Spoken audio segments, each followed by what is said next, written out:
大家好，我是宝妈。秋冬季节容易感冒，反复咳嗽，今天就给大家分享一个非常好喝的养生汤。准备3个雪梨，加入1勺食盐，再加入清水，用手将雪梨表面搓洗干净。雪梨搓洗干净以后，再用流水冲洗几遍。雪梨洗干净以后，不要去皮，切成小块，去掉果核。雪梨具有清热化痰、去火的作用，还可以提高食欲、润肠通便的功效。秋冬季节我们可以多吃一些。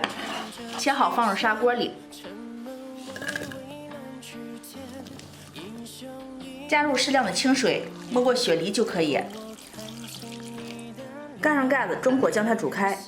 碗中加入1把枸杞、1把红枣，用清水将它清洗干净。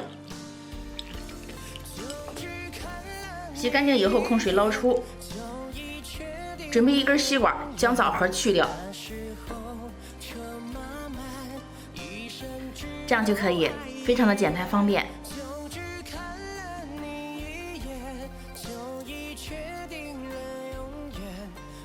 雪梨煮开以后，加入50克冰糖，再加入洗干净的红枣和枸杞，搅拌均匀，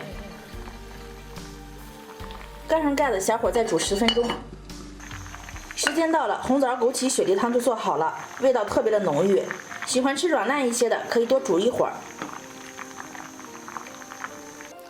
这样做的红枣枸杞雪梨汤味道浓郁，口感香甜，还可以润肺止咳、安神补脑、美容养颜补气血等很多食疗功效。秋冬季节可以多喝这种汤，做法简单，喜欢的朋友你也试一下吧。